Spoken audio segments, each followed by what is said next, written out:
ನಮಸ್ಕಾರ ವಿದ್ಯಾರ್ಥಿಗಳೇ, good morning. ಮತ್ತೊಮ್ಮೆ ಎಕ್ಸ್ಪ್ಲೋರ್ ಎಜು ಚಾನಲ್ಗೆ ಸ್ವಾಗತ. ಇವತ್ತು ನಾನು ಮಾಡ್ತಾ ಇರೋ ವಿಡಿಯೋದ ಉದ್ದೇಶ ನಿಮಗೆ ಆಲ್ ದ ಬೆಸ್ಟ್ ಹೇಳೋದಕ್ಕೆ. ಇಷ್ಟು ದಿವಸ ನೀವು ಕಷ್ಟಪಟ್ಟು ಓದಿರ್ತೀರಿ, ಪ್ರಿಪ್ರೇಷನ್ ಆಗಿರ್ತೀರಿ CET ಎಕ್ಸಾಮ್ಗೆ. ನಾಳೆಯಿಂದ ಮೇನ್ ಎಕ್ಸಾಮ್ ಸ್ಟಾರ್ಟು. ಇವತ್ತು ಯಾರ್ಯಾರು ಲ್ಯಾಂಗ್ವೇಜ್ ಎಕ್ಸಾಮ್ ಬರಿತಾ ಇದ್ದಾರೋ ಅವ್ರಿಗೂ ಕೂಡ good luck, all the best. ಅದರ ಜೊತೆಗೆ ನಾಳೆ ಫಿಸಿಕ್ಸ್ ಮತ್ತು ಕೆಮಿಸ್ಟ್ರಿ, ನಾಡಿದ್ದು ಮ್ಯಾಥ್ಸು ಮತ್ತು ಬಯಾಲಜಿ 23-24 ಆಫ್ ಏಪ್ರಿಲ್.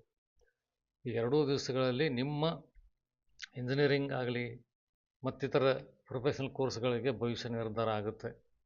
ನೀವು ಮಾಡ್ತಾ ಇರೋ ಪ್ರಯತ್ನ ಸಫಲ ಆಗಲಿ, ಎಲ್ಲರೂ ಚೆನ್ನಾಗಿ ಅಭ್ಯಾಸ ಮಾಡಿಕೊಂಡು ಪ್ರಿಪೇರ್ ಆಗಿರ್ತೀರಿ ಅಂತ ನಾನು ಭಾವಿಸ್ತೀನಿ. ಅದಕ್ಕಿಂತ ಮುಂಚೆ ಕೆಲವೊಂದು ಮಾಹಿತಿಗಳನ್ನು ಕೊಡೋದಕ್ಕೆ ನಾನು ಇಷ್ಟಪಡ್ತೀನಿ. ನಿನ್ನೆ ನೀವು ನೋಡಿರ್ಬೋದು, KE ಅವರು ಡ್ರೆಸ್ ಕೋಡ್ ಬಗ್ಗೆ ಒಂದು ಮಾಹಿತಿ ಬಿಟ್ಟಿದ್ದಾರೆ. ಆಮೇಲೆ ಅದರ ಜೊತೆಗೆ ಬೆಲ್ ಶೆಡ್ಯೂಲ್ ಕೂಡ ಕೊಟ್ಟಿದ್ದಾರೆ. ನಿಷೇಧಿತ ವಸ್ತುಗಳು ವಸ್ತ್ರ ಸಂಹಿತೆ ಇದನ್ನು ಕೊಟ್ಟಿದ್ದಾರೆ. ಇದನ್ನು ಸ್ವಲ್ಪ ಕ್ಲೀನಾಗಿ ನೋಡ್ಕೊಳ್ಳಿ.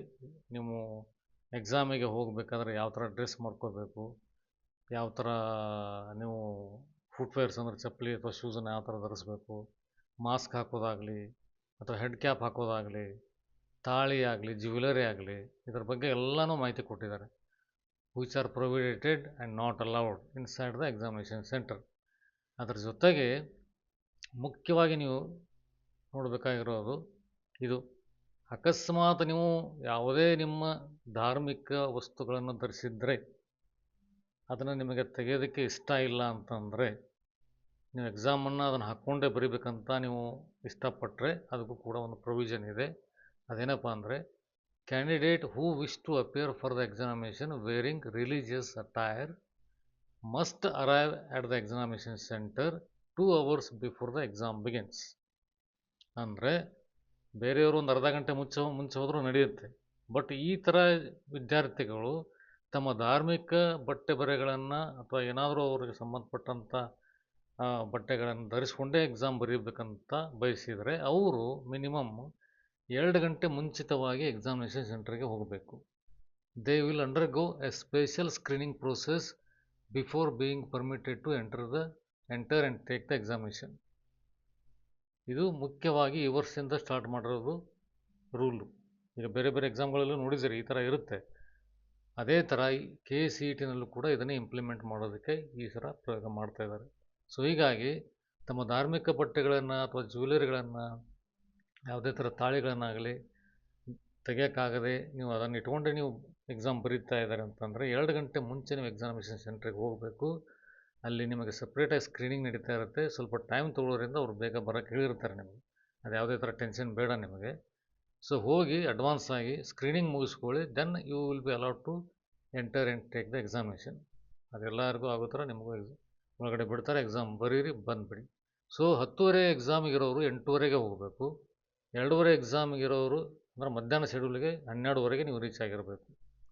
ಸೊ 8:30 ಆ್ಯಂಡ್ 12:30 ಆದಷ್ಟು ಬೇಗ ನೀವು ಹೋಗಿ ಕ್ಯೂನಲ್ಲಿ ನಿಂತ್ಕೊಂಡು ನಿಮ್ಮ ಸ್ಕ್ರೀನಿಂಗ್ ಪ್ರೊಸೆಸನ್ನು ಬೇಗ ಮುಗಿಸಿದರೆ ನಿಮಗೆ ಸ್ವಲ್ಪ ಟೆನ್ಷನ್ ಫ್ರೀ ಆಗ್ತೀರ ಅಡ್ವಾನ್ಸ್ ಆಗಿ. ಇಲ್ಲಾಂದ್ರೆ ಲಾಸ್ಟ್ ಮೂಮೆಂಟಲ್ಲಿ ಅದು ಇದು ಏನೋ ಸ್ವಲ್ಪ ಡಿಫ್ರೆನ್ಸಸ್ ಬಂದು ಟೈಮ್ ವೇಸ್ಟ್ ಆಗ್ತಾಯಿದ್ರೆ ಎಕ್ಸಾಮಿನೇಷನ್ ಟೈಮು ಹತ್ತಿರ ಬರ್ತಾ ಇರುತ್ತೆ, ನಿಮಗೆ ಪ್ಯಾನಿಕ್ ಆಗುತ್ತೆ. So take care of all these things, precautions, what ever KE has mentioned for the students. Half shirts ಅಥವಾ ಟಿ ಶರ್ಟ್ ಧರಿಸಿದರೆ ಒಳ್ಳೆಯದು, ಶಾರ್ಟ್ ಕುರ್ತಾ ಒಳ್ಳೆಯದು, full shirt, full kurta, full sleeves ಇರೋದು, ಅಥವಾ ಹೆಡ್ ಮಾಸ್ಕು, ಆಮೇಲೆ ಬೇರೆ ಬೇರೆ decorative jewellery, long boots, shoes ಇವೆಲ್ಲ permission ಇಲ್ಲ. ವಾಚು, ಎಲೆಕ್ಟ್ರಾನಿಕ್ ಗ್ಯಾಜೆಟ್ಸು ಇದೆಲ್ಲ ನಿಮ್ಗೆ ಗೊತ್ತಿರೋ ವಿಷಯನೇ. ಬಟ್ ಧಾರ್ಮಿಕ ಪದ್ಧತಿಗಳನ್ನು ಫಾಲೋ ಮಾಡಿ ಯಾರಾದ್ರು ಎಕ್ಸಾಮ್ ಬರೀತಾ ಇದ್ದರೆ ಅವ್ರಿಗೊಂದು ಸ್ಪೆಷಲ್ ಪ್ರಿಕಾಷನ್ ನೋಟಿಸ್ ಇದು. ಅವರು 2 ಗಂಟೆ ಮುಂಚೆ ಎಕ್ಸಾಮ್ ಸೆಂಟ್ರಿಗೆ ಹೋಗಿಬಿಟ್ಟು ಸ್ಕ್ರೀನಿಂಗನ್ನು ಮುಗಿಸ್ಕೊಂಡು ಆರಾಮಾಗಿ ಎಕ್ಸಾಮನ್ನು ಬರೀರಿ. ಇದು ಒಂದು. ಅದರ ಜೊತೆಗೆ ಇನ್ನೊಂದು ಅಪ್ಡೇಟ್ ಅಪ್ಪ ಅಂತಂದರೆ, ಅಕಸ್ಮಾತ್ ಯಾರಾದರೂ ನೋಡಿಲ್ಲ ಅಂತಂದರೆ ಬೆಲ್ಗಳ ಟೈಮಿಂಗ್ ಯಾವ ಥರ ಇರುತ್ತೆ. ನೀವು 10:30ಯಿಂದ 11:50ವರೆಗೂ ಎಕ್ಸಾಮ್ ಇರುತ್ತೆ ಬೆಳಗಿನ session. 10:30 to 11:50 physics, 2:30 to 3:50 chemistry. ಅದೇ ಥರ 24th Friday 10:30 to 11:50, 2:30 to 3:50 biology. So ಅದರಲ್ಲಿ ಎಷ್ಟು ಬೆಲ್ ಇದೆ, ಯಾವ್ಯಾವ ಟೈಮಿಂಗಿಗೆ ಇದೆ, ಅದರ ಅರ್ಥ ಏನು, ಇದನ್ನೆಲ್ಲನೂ ಕೊಟ್ಟಿದ್ದಾರೆ. ಟೋಟಲಿ 7 ಬೆಲ್ ಇರುತ್ತೆ. 7 ಬೆಲ್ಸ್, 7 ಟೈಮ್ಸ್ ಬೆಲ್ ಹೊಡೆಯುತ್ತೆ ನಿಮಗೆ. ಫಸ್ಟ್ ಬೆಲ್ಲು 10:20ಗೆ. Candidates will be permitted to enter and take their seats in the examination hall only upon showing their CET admit card along with the ID card. First bell. Second bell 10:30. ಮಧ್ಯಾಹ್ನ ಆದರೆ 2:30. ಈ ಥರ ಮಧ್ಯಾಹ್ನದ್ದು ಮತ್ತು ಬೆಳಗಿನ separate time slot, bell time slot ಕೊಟ್ಟಿದ್ದಾರೆ ಅವರು. 10:30ಗೆ the seal of the question paper packet is fully intact. Now I request any 2 candidates present here to certify the same on the packet so that I can open the seal of the question paper packet. ಇದನ್ನು ಇನ್ವಿಜಿಲೇಟರು ಹಾಲಲ್ಲಿರೋ ವಿದ್ಯಾರ್ಥಿಗಳಿಗೆ ಕೇಳ್ತಾರೆ. ಯಾರಾದರೂ ಬಂದು ಇಬ್ಬರು ವಿದ್ಯಾರ್ಥಿಗಳು ಇದನ್ನು confirm ಮಾಡಿ, packet is completely sealed ಅನ್ನೋ ಥರ. That is for the second bell. ಆ ಟೈಮಲ್ಲಿ ಅದು activity. Third bell 10:40. The candidate will be allowed to open the question booklet and start answering the OMR questions on the OMR seat.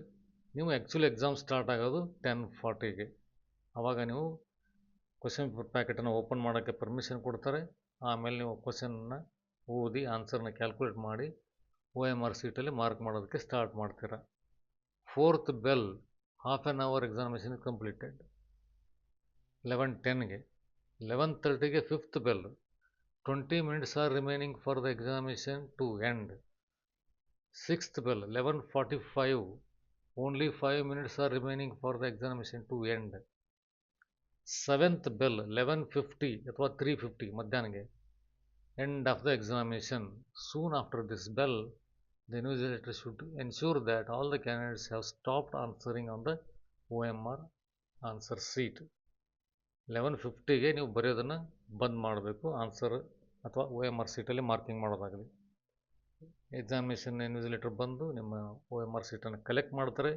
ಅದರಲ್ಲಿ ನಿಮಗೊಂದು carbon copy ಕೊಟ್ಟಿರ್ತಾರೆ, ಅದರಲ್ಲಿ ನಿಮ್ಗೆ ಗೊತ್ತೇ ಇದೆ.